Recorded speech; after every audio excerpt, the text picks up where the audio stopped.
Today we're going to go on a field tour. So we're going to take the opportunity to look at cover crop work that's been done from central Oregon across southern Idaho and down into Utah. And I'm Steve Hines. I'm with the University of Idaho Extension in Jerome County. We really want to thank Western SARE for providing the grant funds to make this opportunity possible. I'd like to take this opportunity to introduce our first speaker today, Dr. Earl Creech. Hi, I'm Earl Creech, Extension Agronomist at Utah State University. We are in Snowville, Utah today. It's right near the Utah-Idaho border, and we're going to talk about dryland wheat. This area is representative of many dryland wheat growing areas in Utah because it is very low in precip. So low, in fact, that it's pretty marginal as to whether it makes sense to grow a crop here or not. And growers in these situations often find themselves with a dilemma in that yields are so low that it's hard to afford fertility inputs in order to grow a better crop, get higher yields, and to maintain quality. And so as a result, over time, the yields and crop quality tend to slowly and steadily decline to the point that it becomes difficult for a person to stay in business. A lot of the growers in these situations have chosen to move into the organic markets because they can't afford to put synthetic inputs in terms of weed control or fertility in any way. The first trial that we're going to look at here in Snowville is a fertility trial looking at the effects of compost applied at very high rates and the effect that has on subsequent wheat yield and quality. And so this was done with composted steer manure, and the original compost application was applied back in 1994. And so what happened was David Hull and one of his graduate students went out. They made the application. It was 22 tons of dry weight per acre. So it was a fairly high rate of compost. And the yield effects were measured from that one-time compost application for a couple of years.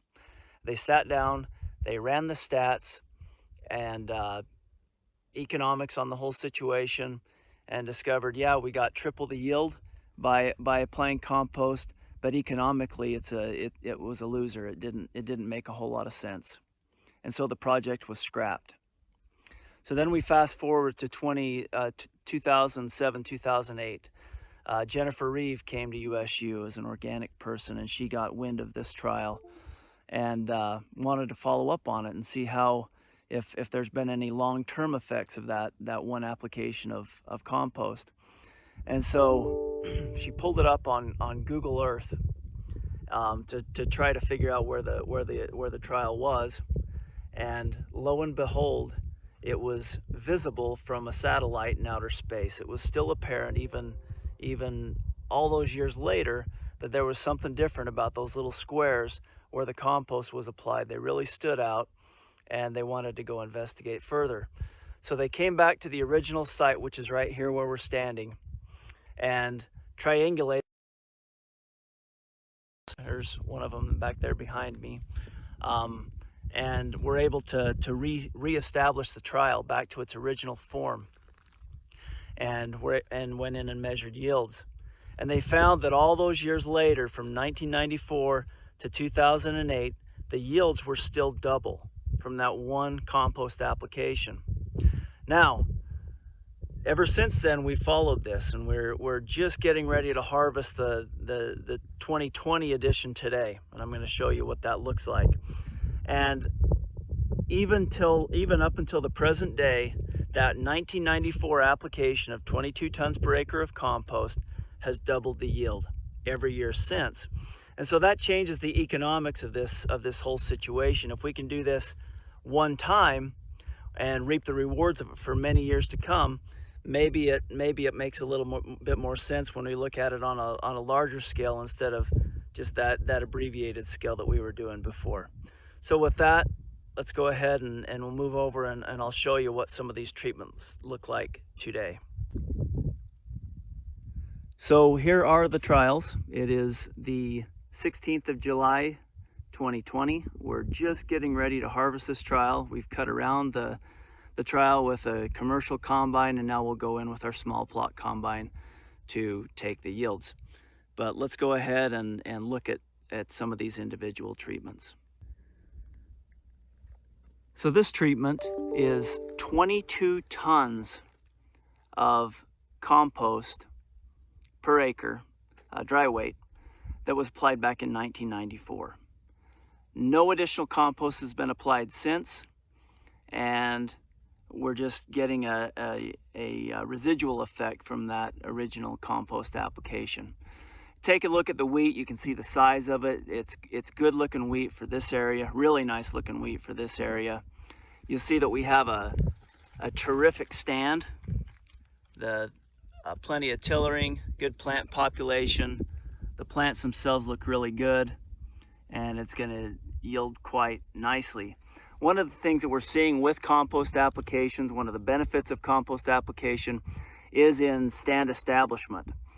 And if you look at the soils here and the soils in most dryland wheat growing areas of Utah, the soil becomes just as hard as a rock as soon as it sees any type of moisture, leading to crusting issues, emergence issues, and problems in terms of how that translates into stands. And with compost, you're adding some organic matter, you're breaking that crust up, and we do tend to get better crop emergence in the compost treated areas. Another benefit that we see from compost is that it tends to hold some more moisture. That moisture can then become available to the crop later on in the season. And so that helps us to get better yields, especially in these moisture limited areas such as this. And then finally, the last thing that compost tends to do is it creates a little bit darker tint to the soil. It makes it darker in color, that attracts the radiation of the sun a little bit better, causes it to stay a little bit warmer in the fall, warm up a little bit better in the spring, and take better advantage of some of that winter moisture and a little bit longer season growth, I think, because of that. So we'll contrast the compost treated area with this. This is the untreated check. No compost was applied here back 25 years ago. And you can see what the wheat would look like naturally without a compost amendment. So the stand here tends to be just a little bit thinner. The plants are shorter and the heads are smaller. And this is mostly going to be the effect of not getting quite as good emergence, not getting quite as good a growth early in the season, and then being a little bit more moisture limited later on in the year. But we'll be driving a combine through here in the next, probably in the next 30 minutes or so, and we'll be able to actually measure the yields. But really we're looking at yields that are probably going to be half, maybe even a little bit more than half yields here in the untreated check versus what we saw earlier that it had compost applied at 22 tons to the acre. So we know that compost works. That we know that if we go in with a really high rate of compost, that we can achieve a beneficial result, and that's a good thing. But from the standpoint of being practical, 22 tons to the acre dry weight is an awful lot of compost, and pretty much is not going to fly in a commercial setting. So we've set up the trial that you see behind us. About 5 years ago this all began, and what we're looking at here is if we can cut the rate of compost from 22 down to 11 and then down to about 5 or 6 tons to the acre, and still receive a positive result. Our hope is that we can apply a lower rate and get an equal benefit to the high rate. That would be great, because then we can apply a quarter of the compost and get just as much benefit out of it. But that's what we're testing here. The other thing that we wanted to test was if it might be possible to use cover crops as a substitute for compost. We all know that recently there's been an awful lot of interest in cover crops. These organic producers are interested in them, and so we're going to test them out here to see how they affect the production of dryland wheat in these situations. So let's go take a look. So these are fairly large plots from a research standpoint. So we've got 25 feet wide by about 75 feet long, 80 feet long. You can see we've taken a swath right out of the middle with our small harvester, and we still have some area over here to the side that we can take a look at and try to learn something from. So this is 22 tons to the acre compost applied one time. It was applied in 2015, so it's now it's now in its third harvest time, and it looks very similar to what we see in those long-term plots. You got good looking heads, you've got a good tillering, you got a really nice stand, and the yields are going to be nice. Let's go look at the lower rates now. So this is 11 tons to the acre, and the heads are just a little bit smaller, the stand is just a little bit thinner, the tillering is just a little bit less, so it's about half the rate of compost, and we're seeing certainly seeing less wheat growth here. Here's the 5 to 6 ton to the acre treatment, and we're seeing even a thinner stand, less tillering, and smaller heads, and it'll certainly yield less. And here is the 0, the untreated check, and we have a much thinner stand, little to no tillering, and the heads are just tiny. A lot of open canopy, a lot of yield potential that has been left behind here. So when we started out in this project, we were hoping that we could drop from a high rate to half or a quarter of that amount and get a similar result. But what we have found is that it looks like the relationship is pretty linear. If you apply a high rate of compost, you get the most yield. If you apply less compost, you get a lower yield, and if you apply less than that, you get less still. And so unfortunately, it seems like in order to get the best yield benefit, we do need to go with the high rate, but there is still certainly a benefit from going from this with 0 to even a 5 or a 6 ton rate. You can boost your yield substantially. So now let's talk about cover crops. What you're looking at is 22 tons to the acre compost with no cover crop. So now I'm going to move 10 feet to the right, and right next door, and I'm going to show you what the exact same rate of compost looks like with cover crops.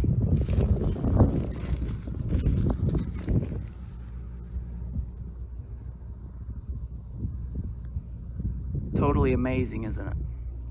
What we see consistently when we try compost or cover crops in dryland crops in Utah is this scenario. Here we grew hairy vetch and winter pea. It was planted as a frost seeding, a dormant seeding, so it was planted about Thanksgiving time, went into the winter as a seed, and germinated as early as it could in the spring as temperatures started to warm and the ice melted.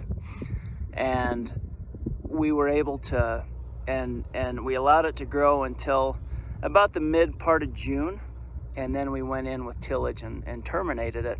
And then in the fall, we came in and planted the wheat.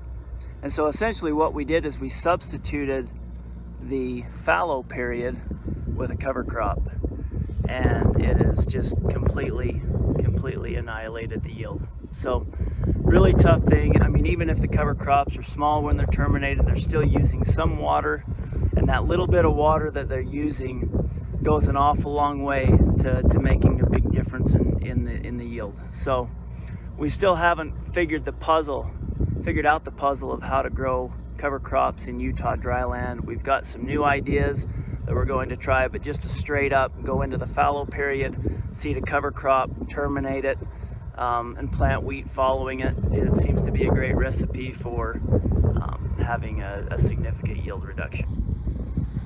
I think most of you know that I'm a weed scientist by training, and I love a good field of weeds, and I love a good opportunity to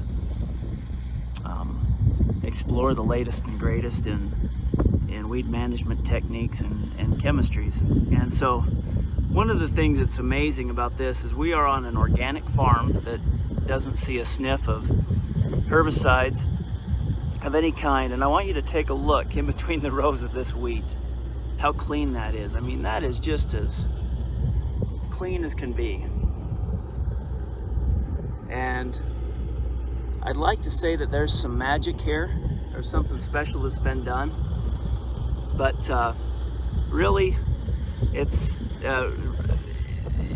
entirely because of the fact that this is a low precip area. After about April, this place sees no moisture at all, and as long as you get a good stand of wheat, does a really good job of keeping the weeds suppressed. They just don't get enough moisture to even grow weeds. So here you manipulate the